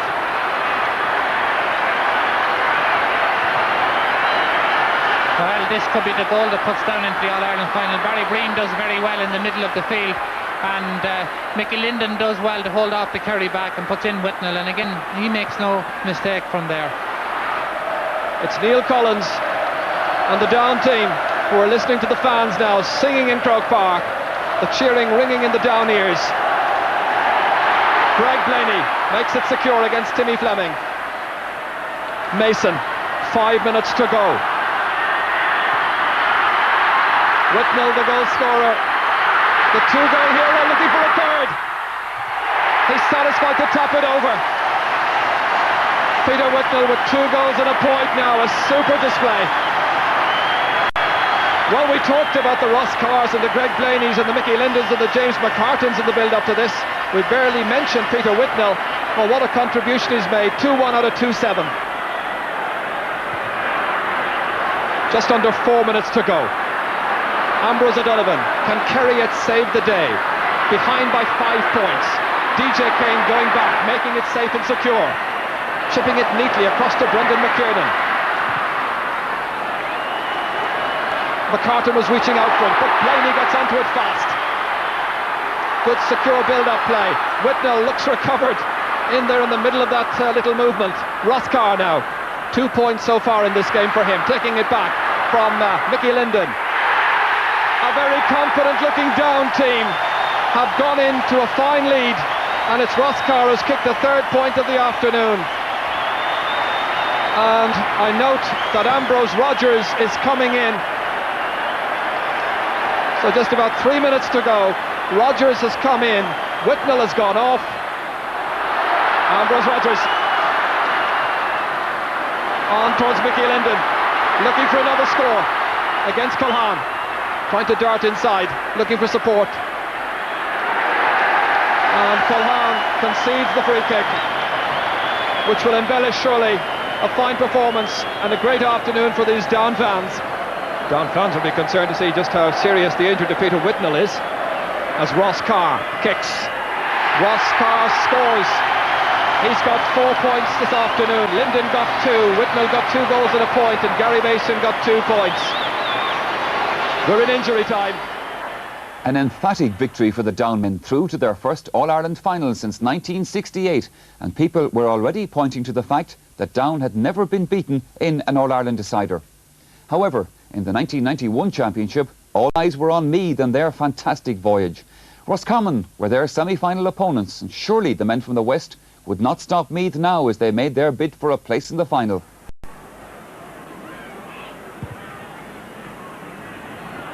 Lennon trying to get the better of Martin O'Connell. Arlen was expecting to fly kick that one away, but it missed him, and it's Tony McManus puts it on for Junior McManus, and he's put it high, and he's put it over the bar. So the goal chances are coming Roscommon's way. Junior McManus the scorer, making it 3 points to 1 now. And that the first point from play, of course. So Roscommon now beginning to build up a little lead. In the past, Meath have been able to bring in Jerry McEntee whenever they've had problems in midfield. It's not looking so good right now, as McManus steals it again. Another kick, and another result to the point. 2 points in the space of about a minute now for Junior McManus. O'Connell the free taker. Towards Colm O'Rourke. Good clean catch. Across towards his corner forward colleague Bernard Flynn. Flynn, who got 2-2 in last year's semi-final against Donegal. Trying to play it back to that hard-working man, Tommy Dowd. It just curls in beautifully. All coming from the catch from Colm O'Rourke. The nice transferred pass from Bernard Flynn, and the industry and sharpshooting of Tommy Dowd. Meath's first point from play. Kevin Foley judging this one well. Playing it forward to himself. Left footed inside to Tommy Dowd. The marking done completely wrong. Hickey was slow to close him down, and Tommy Dowd has availed of the opening to kick over his second point. The gap is being closed the whole time. Just 2 now the margin, and 6 minutes to go to half-time. Dander is up, I think, Tommy Dowd. He was taken off at half-time in the last game. He wants to show the Meath selectors a thing or two. Yeah, Jordan Hall came from a bad ball from Des Newton initially. Kevin Foley very tenaciously came out of defence and sent a great ball to Tommy Dowd, who took a very good score. Meath coming more into the game now. It's Roddy up to Coyle. They have the overlap here, and Beggy is coming in. And now there's just 1 point between them. David Beggy has scored his first point in Croke Park this afternoon. They seem to have a player up that time on that left-hand side. Roscommon dominated early on at midfield, set up quite a number of chances, but Meath have come back well, and there's just a point in it. Tony McManus has a man loose inside. Duggan, if he can turn here, scoring chance, perhaps a goal. He's buried it. A goal in the final 30 seconds. There was no marking, and Derek Duggan beat the first man that came to him, and he drove it mercilessly past McQuillan. Roscommon's first goal in 5 games. We saw a stand for Tony McManus. I thought he got away with a slight nudge in Kevin Foley here. Gave a great ball in to Tommy Duggan. Tommy Duggan, everybody thought he was going to kick for a point, including Terry Ferguson. Beautiful sidestep, beautiful dummy, and how about that for a goal? We were saying it was ominous for Roscommon. They've come back with a vengeance. Now Liam Harnan. The side 4 points in arrears. Gaelic kicking ambitiously high, and he's put it magnificently over the crossbar. PJ Gaelic gets his 6th point of the current championship. So Matthew Riley, 65 metres out, thumping this one across towards Paul Early, can't catch, and it's Jerry McEntee who's gone way back, too deep, because he's given it to Vincent Glennon. Chance to run up this Meath defence. Early outside to Junior McManus to follow up the 2 points from the first half, from the opening score of the second, and extend Roscommon's lead. They lead now by 4 points. This is a very good showing from Junior McManus. When he gets the loose ball, he's very rapid and very accurate.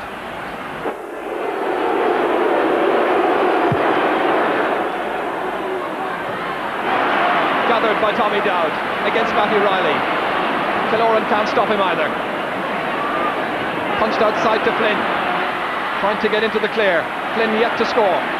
Likewise Colm O'Rourke. And Bernard Flynn has finally broken his duck at a timely point of the match.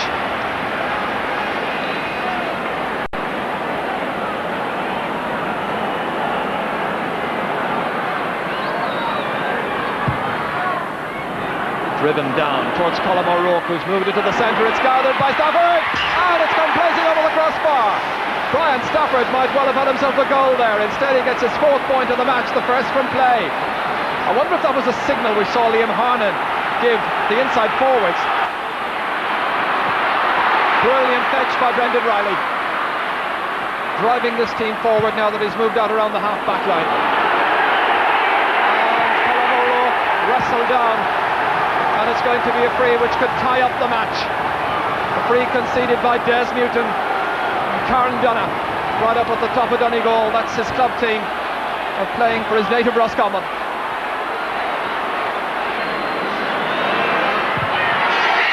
They're level. For the first time in the match, the sides are level, and we've only got 4 minutes remaining. Delighted young Meath and not so young Meath fans. So the clock ticks down. What a finish we're in store for now. Well, in a grandstand finish like this, when it's in a really tight situation, your money ordinarily would be on Meath. Beggy. Can they yet prevail? If they finally get through, they'll surely earn the 4 weeks respite between that and the final. This is Stafford to kick them in front. First time in the game. That's an 8-point contribution. A magnificent contribution by Stafford. They lead by 1 at a critical time in the match. Foley, back to O'Connell. Our Meath to reach yet another All-Ireland final. Flynn, this is a semi-final in which they've really been made to work hard. That's inside for McEntee. For Stafford. That equals his semi-final best of 9 points 3 years ago against Mayo. He's done it this afternoon, and the fans, the substitutes, the mentors are absolutely delighted with this performance of the Meaths and full forward. Newton the kicker, high inside there, stopped brilliantly by Mick Lyons. When it was needed most, it drops down, however. They try to close the gap. Tony McManus raiding, wins the free. Should be an easy one for Derek Duggan if he opts to tap it over the bar, with the match now in injury time. Comes a fine piece of fielding by Mick Lyons. Well, what will Duggan do? He's content to tap it over. His afternoon tally is a goal and 8 points. But is it to be enough? On my watch, with 25 seconds and counting of injury time played. Roscommon did well for so long, but Meath had that great quality of experience and know-how and craft in the forward line. And they had Brian Stafford as well, who kicked 9 points, and it's Meath who advance to meet Down in this year's All-Ireland football final. Just 4 weeks away now. Disappointment is Roscommon's lot for the second successive year as Meath progressed to yet another final, their 4th appearance in an All-Ireland in 5 years. And so, after the most exceptional of years, only 2 remain to contest the ultimate prize in Gaelic football, the Sam Maguire Cup. Neutrals were completely divided on the issue of the final. Should it be Down's All-Ireland for what would be a very rare and popular victory for the Northern Province? Or would the title go at last to the men who had fought harder than anyone to be in the final? Such matters are not decided by committee. The final destination of the All-Ireland trophy will be decided by the men who ran out from the tunnel under the Hogan stand on September 15th. The 104th All-Ireland football final is underway, and it is straight away Barry Breen going back for Down, who played from right to left in the first half. Switching it in, James McCartan getting onto it fast. Trying to send the ball inside towards Greg Blaney. Mick Lyons making the first clearance. Out to Jerry McEntee, who takes up a good position. Terry Ferguson, well away from his left corner back position. The marking arrangements for Meath at the back will be interesting as Beggy plays it across towards Coyle, who had to stretch out for that one. Stafford up towards Bernard Flynn. Meath coming looking for the first point. They've won the first free kick. Eamon Burns, the one who commits the foul. And David Beggy and co have the chance here to go in front. Brian Stafford, who scored 9 points in the semi-final. That's the first of the afternoon. Always looks most relaxed and absolutely deadly from frees.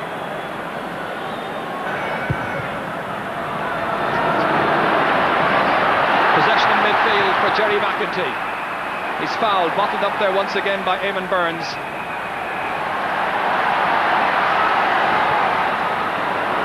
In towards Liam Hayes. Burns trying to get back. Bernard Flynn against Brendan McKernan. Still Flynn coming looking for the second point. And again, deadly after it. That's a very good start by Meath, imposing their will upon the down backs, who are being very slow to settle. Mickey McQuillan's kick right into the middle. Mopped up here well by Paddy O'Rourke, the team captain. Across towards James McCartan, who once again has switched back in there. Trying to make his presence felt. Oh, takes a high challenge from Brendan Riley. Yeah, James McCartan here is causing a lot of problems for the Meath full-back line. Liam Harnan, very high tackle there, and very good lucky, I think, to get away without a booking on that occasion. The referee was absolutely spot on. It was Liam Harnan. So it's knocked over by Gary Mason, and Down got their first point in this All-Ireland final.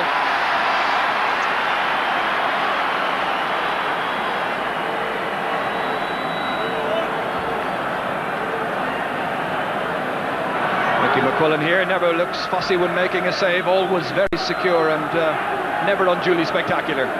This young Down fan, I think, will remember his day out at Croke Park. Oh, a huge leap in the air by Ross Carr, taking it with some difficulty against Martin O'Connell. He's given it away to Jerry McEntee. Blocked down by Greg Blaney, taken now by Liam Harnan. Fed forward towards Bernard Flynn, who's taken up a roving commission early on. It's Harnan once again stepping into the breach. Another foul.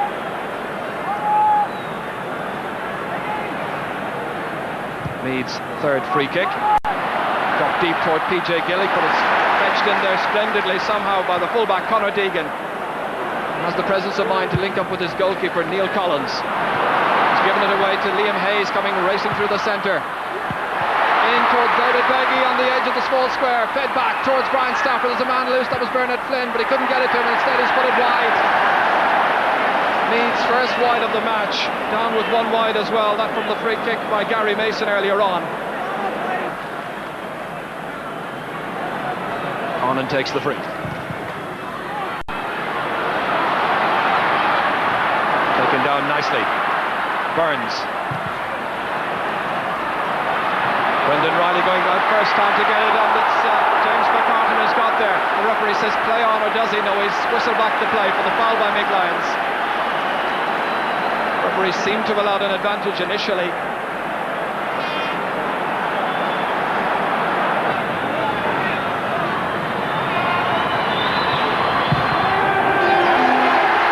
Deadly accurate. 2 points for Meath, 2 points for Down.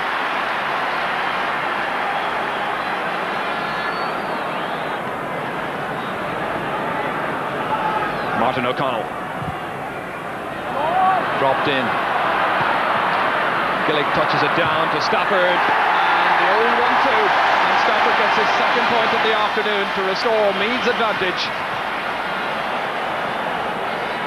Well, he always is waiting around there, waiting for the break of the ball, and that was touched down splendidly, and Stafford did the rest.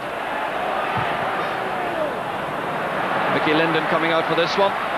Secure catch, and then he takes a high one to the face from Kevin Foley, I think. Gary Mason plays it down. Greg Blaney coming in, gets by the hard challenge, and the referee whistles and signals that it's going to be a free. But all this while, Mickey Linden is down injured, having made a good secure catch. I think he got an elbow in the face. Yeah, here we see Mickey Linden getting the ball, but here you see Kevin, very high tackle there. A few of the Meath players have got away with a few high tackles so far, and lucky to get away with those. So it's going to be a free kick, and Gary Mason has the chance to level up the match. He's Down's only scorer so far.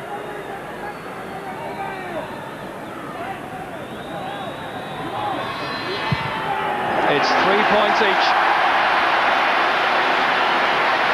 Just over 15 minutes gone in the first half.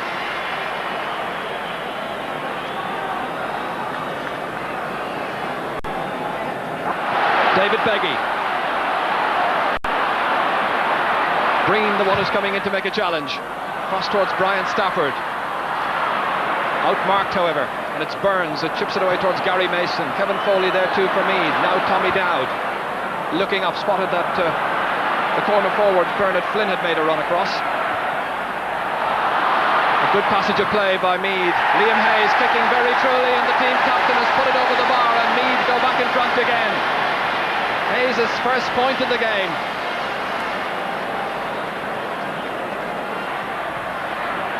Gary Mason waiting for the break of the ball, and very suitably it came his way. Peter Whitnell again there. Liam Hayes trying to get it loose. Now Ross Carr, pursued by Martin O'Connell and Colm Coyle.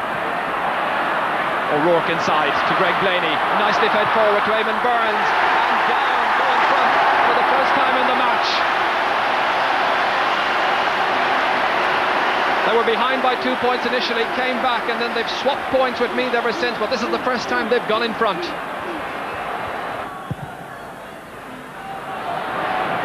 Hayes competing with Burns. Beggy. Man free outside him on his right-hand side, one on his left as well as Gaelic. Coyle steadying himself for the shot, but it falls short into the arms of Conor Deegan. Deegan out towards Greg Blaney, there against Liam Harnan, breaks out to Colm Coyle. Meath so good at waiting for the breaking ball and expecting it to come their way. O'Connell.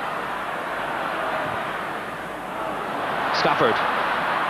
It's a Meath side working very, very hard for all their scores this afternoon. Under some pressure. It comes down off the post. Back down to the secure hands of DJ Kane. Now John Kelly. Plenty of altitude. Harnan. Probably have too much time to watch that one. It's going to be a free for Down. Greg Blaney wants to take it quickly. Across towards Mickey Linden. Trying to get inside Terry Ferguson. It's with Whitnell. Lyons standing back from him, now putting in the challenge. It reaches James McCartan, and Down lead by 2 points. Well, he's looked the liveliest so far of the inside forward line. He looks as though he could do an awful lot if he gets the right kind of ball. He's got his first point of the afternoon.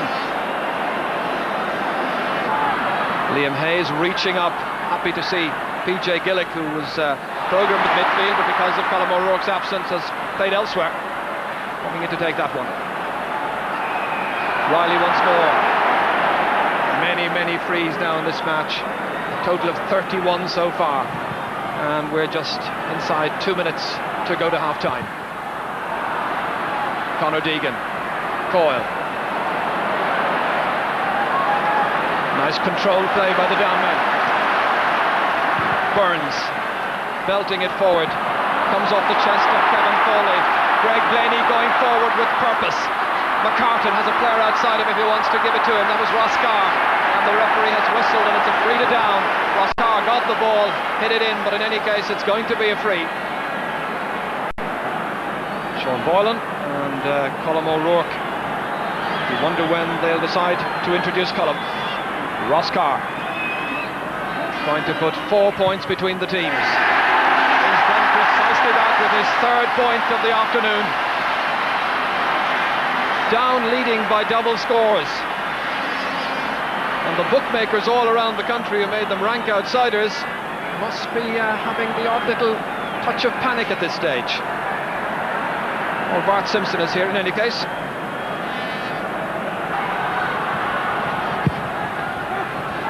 Good kick out by Mickey McQuillan towards Jerry McEntee, having a very fine match indeed. Up towards PJ Gaelic, who started once again at right corner forward. Liam Haid trods it inside towards Bernard Flynn.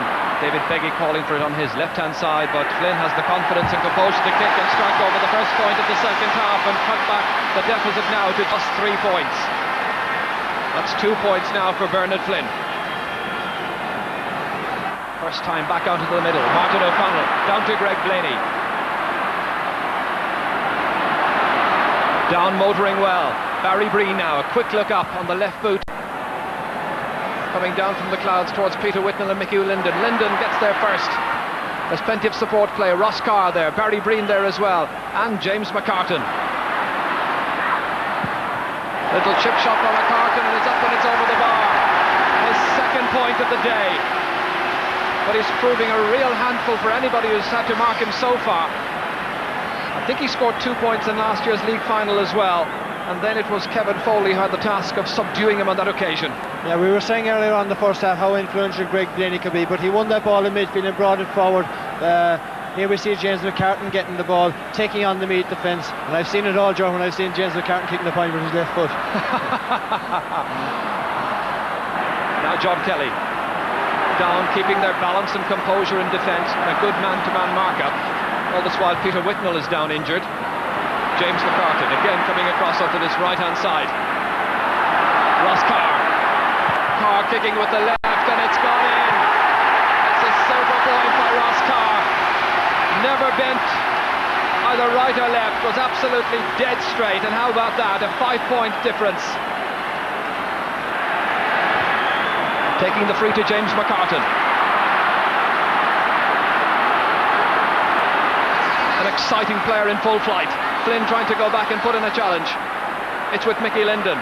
Linden yet to score in this game. Now's his chance. He's put it over. There's a big sign outside a pub which is owned by Mickey Linden's mother and aunties, which says, "Mickey, bring back the Sam Maguire." They're doing the business so far, and Colm O'Rourke is coming in as we watch the reprieve. Very good score for down here. Again, it was Greg Blaney that won the ball out the field further, who got it through to James McCartan, gave the ball out here to Mickey Linden, and here he shows tremendous pace to get around the two defenders, and then kicks a great point with his left foot. As I say, down are buzzing at the moment, and I see Colm O'Rourke again, so Meath will have the inspiration on the field now if they can lift it. Colm Coyle is the one who's gone. Colm O'Rourke is in. He's taking up station at top of the right, his selected position. PJ Gillick will now operate, I'm sure, in and around the 40. Marking Paddy O'Rourke, fouling Paddy O'Rourke. So Meath have had to bring in Colm O'Rourke 8 minutes into the second half. Towards James McCartan. Runs on towards Whitnell. Brendan Riley tries to get back goal side. Comes back again to James McCartan. Challenged by Brendan Riley and Kevin Foley. Fed inside to Greg Blaney. Mickey Linden has got the opportunity, and Barry Breen has got a goal!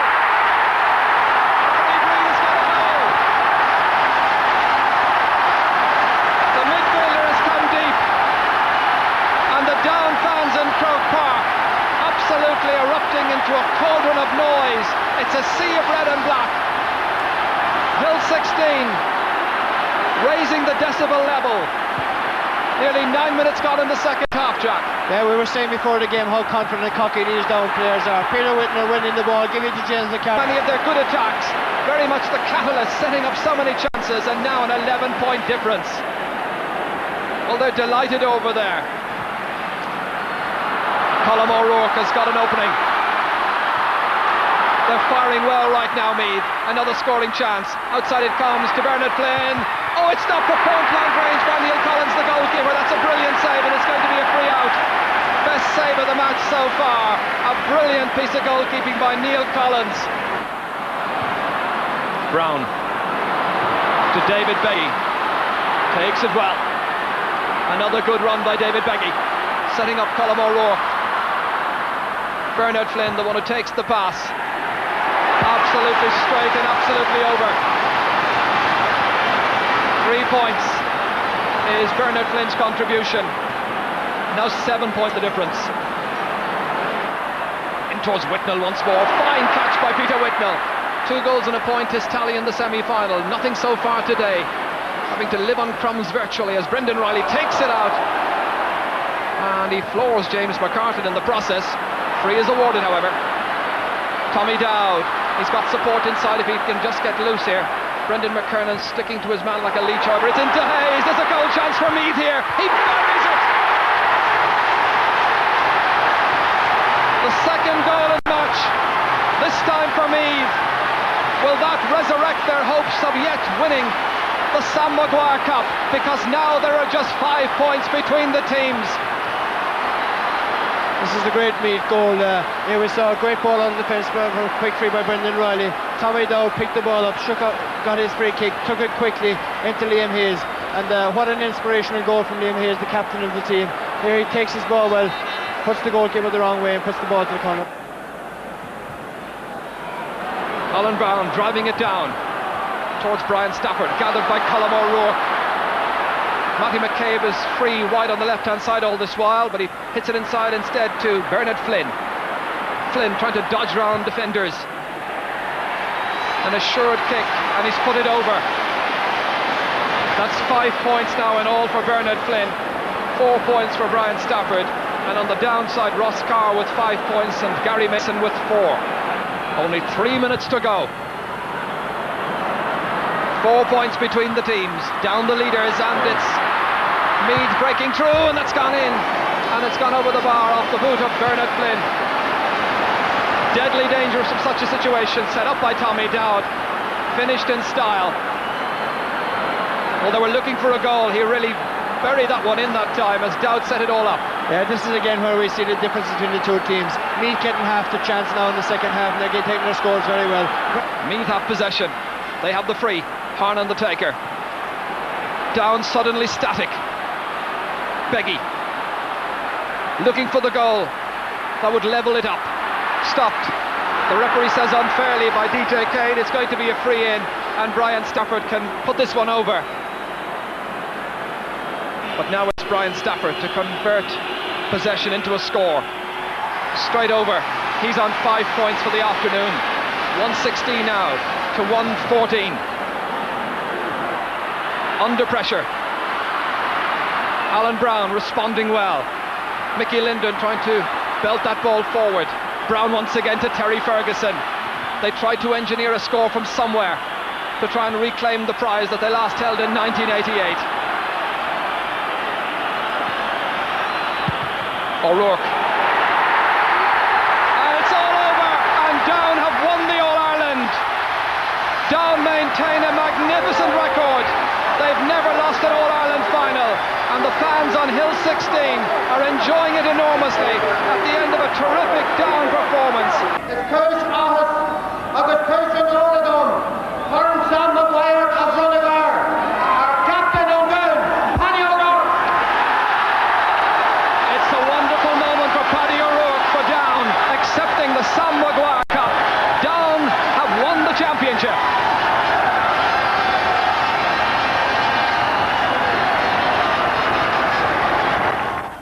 Down's All-Ireland title, a victory sweet under any circumstance, but in this most exceptional of years in Gaelic football, all the more precious. At the end of the campaign, many counties could look back on a championship of might-have-beens. Dublin, who might have won any of those drawn games against Meath. Mayo, who might have clinched the Connacht title at the first attempt. Kildare, who might have had such a say in the destination of the 1991 All-Ireland title. But in the end, most counties realised that they had at least been part of something very special.